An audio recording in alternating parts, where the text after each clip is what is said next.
Soyez bénis dans le nom de notre Seigneur Jésus. Je vous salue, peuple de Dieu. J'espère que vous vous portez bien et que véritablement vous avez suivi toutes nos émissions et que cela vous a fait du bien.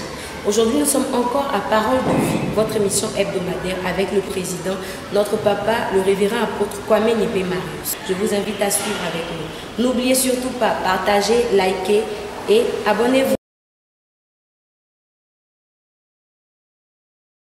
Gloire à Dieu, que le Seigneur vous bénisse. Je suis très heureux de vous retrouver encore. Aujourd'hui, nous allons lire dans le livre de Matthieu. Nous prions le Seigneur. Père éternel, nous voulons te rendre grâce et bénir ton nom pour ta bonté et ta fidélité. Merci Père éternel, notre Dieu, pour cette œuvre accomplie au poteau de la croix pour chacun de nous. Nous voulons prier afin que ta grâce soit manifestée au nom puissant de Jésus-Christ de Nazareth. Amen. Ouais. Matthieu chapitre 2. Le thème de mon message, c'est une bonne nouvelle qui trouble.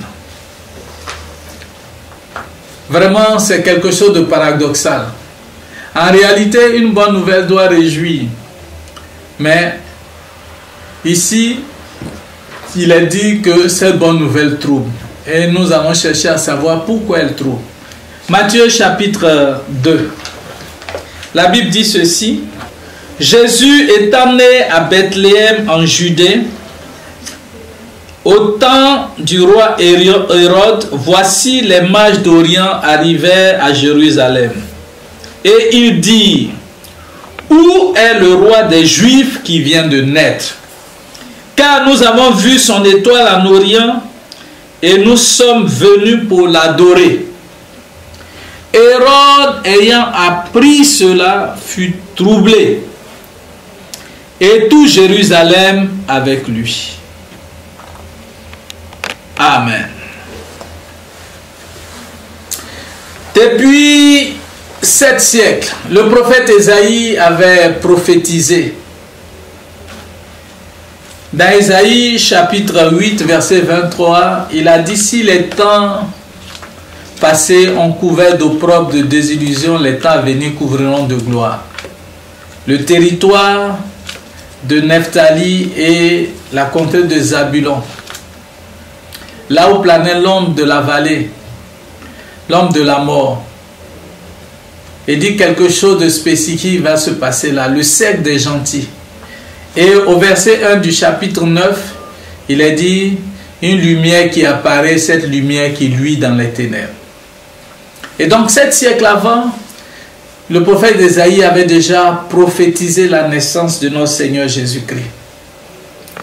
L'œuvre qu'il allait accomplir, ce qu'il allait faire, ce qu'il apportait comme bonne nouvelle et comme grâce pour l'humanité.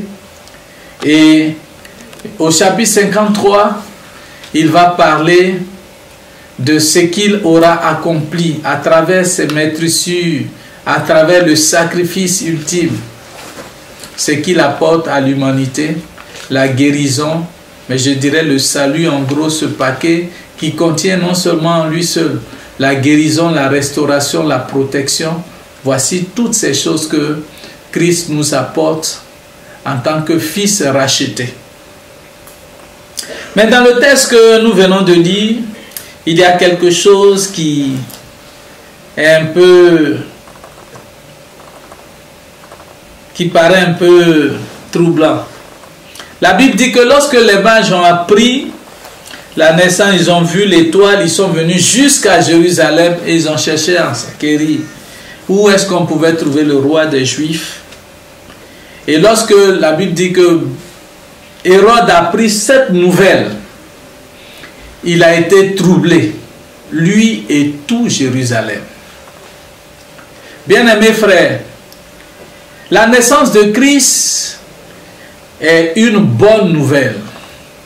Une bonne nouvelle pour l'humanité. Mais voici une bonne nouvelle qui va troubler les gens. Quelles peuvent en être les raisons? Pourquoi les gens ont été troublés? Pourquoi Jérusalem a été troublée? La première raison que je pourrais avancer, C'est tout simplement parce que cette bonne nouvelle peut aller contre les intérêts en vigueur. Deuxièmement, cette bonne nouvelle peut montrer l'égoïsme des gens. Quelqu'un qui ne veut pas perdre la position qu'il a, qui n'est pas prêt à sortir de sa zone de confort. Parce qu'en réalité, la venue de Christ était une nouvelle donne, quelque chose qui allait changer. Je peux dire la vie de l'humanité, quelque chose qui apportait un plus et qui donnait à l'homme de retrouver tout ce qu'il avait perdu. Et voici cette bonne nouvelle qui va troubler Hérode. En réalité, il a été présenté comme le roi des Juifs, donc Hérode craignait pour sa royauté. Et c'est pour cela qu'il était inquiet. Mais bien aimés frères, je voudrais que nous sachions en réalité ce que nous apporte cette bonne nouvelle. D'abord, quelle est cette bonne nouvelle? Cette bonne nouvelle, c'est que la venue de Christ, c'est Emmanuel, Dieu avec nous, Dieu qui vient pour sauver son peuple de son péché. Matthieu chapitre 1 verset 21. Il dit, c'est lui qui sauvera son peuple de son péché. Deuxième raison, c'est qu'il va pratiquer la justice et l'équité. Et il régnera comme un roi et il va prospérer. Ça, c'est le prophète Jérémie qui le dit. Il vient pour rétablir non seulement la justice, il est le roi de justice, il est le Seigneur notre justice, pour remettre les choses en ordre.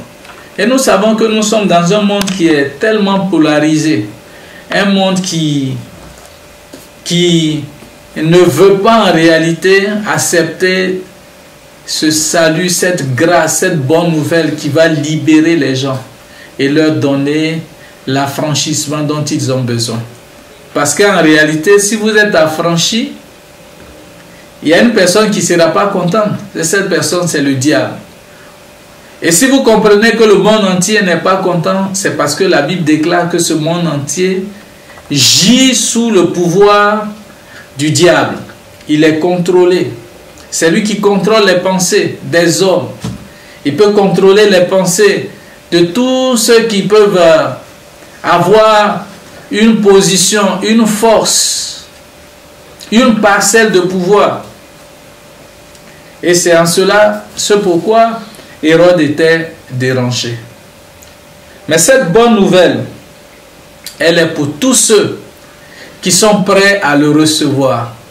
Parce que dans le livre de Colossiens, la Bible dit dans Colossiens chapitre 2 verset 14 que Christ a effacé par sa mort à la croix l'acte dont les ordonnances nous condamnaient. Le fait qu'il soit né et qu'il vienne mourir à la croix, il a déjà payé la rançon.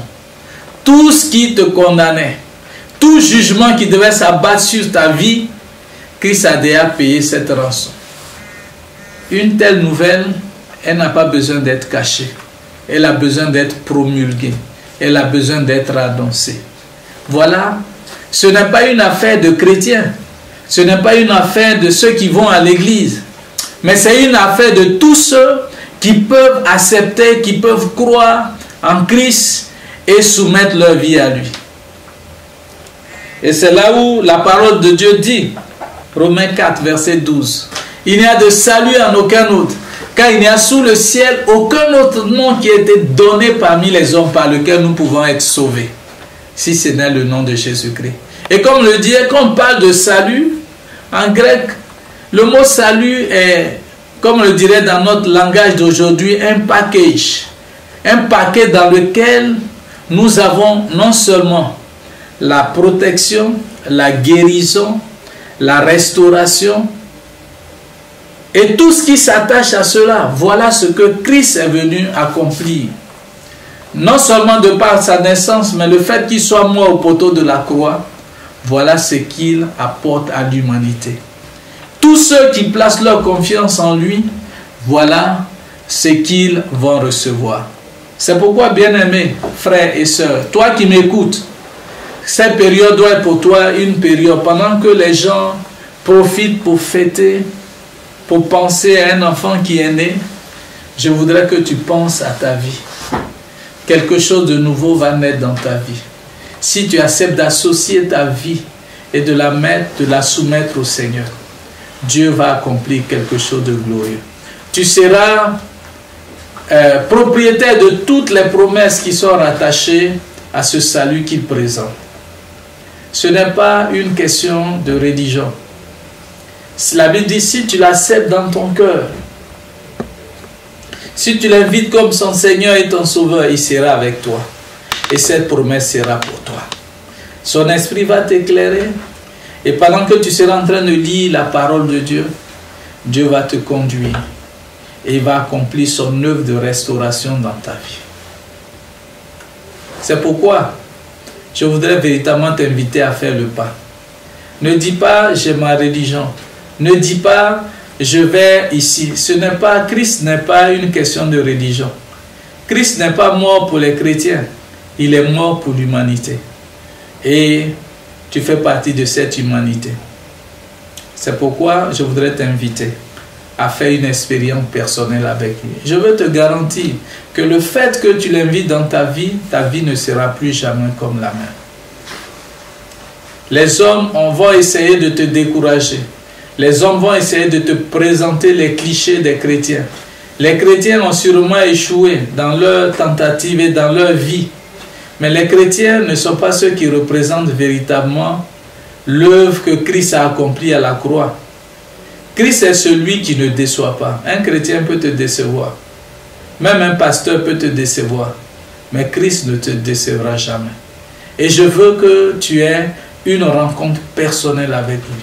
Pendant que ces moments d'effervescence où le monde, même ceux qui sont païens, profitent de cet événement pour vendre leurs articles, je veux que tu réfléchisses et que tu l'invites personnellement dans ton cœur. Quand tu l'auras fait, ta vie va changer. Une semence a été faite dans ta vie qui va changer le cours des événements et le reste de ta vie. Je voudrais que cette bonne nouvelle, au lieu de te troubler et de penser qu'elle va mettre fin à ton confort, elle va mettre fin peut-être à ton pseudo, ce que tu peux appeler cette liberté. Bien au contraire, elle viendra renforcer cette liberté parce que Christ va t'affranchir de toute forme d'asservissement, d'esclavage et te donner la joie réelle, la paix réelle qu'aucune autre chose dans ce monde ne peut te donner. Et cette paix, elle est disponible pour toi aujourd'hui. Quand je veux prier pour toi, tu vas la recevoir. Il est le seul qui pourra te faire avoir un sommeil tranquille pendant que peut-être tes médicaments ou tout ce que tu as consulté n'ont pas pu t'apporter cela. Et je parle à toi peut-être qui sait déjà beaucoup de choses concernant les églises.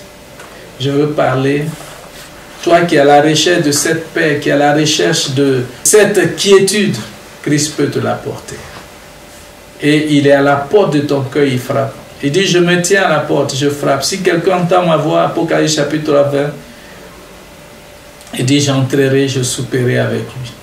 Établis une communion avec toi, afin que ta vie soit une nouvelle vie.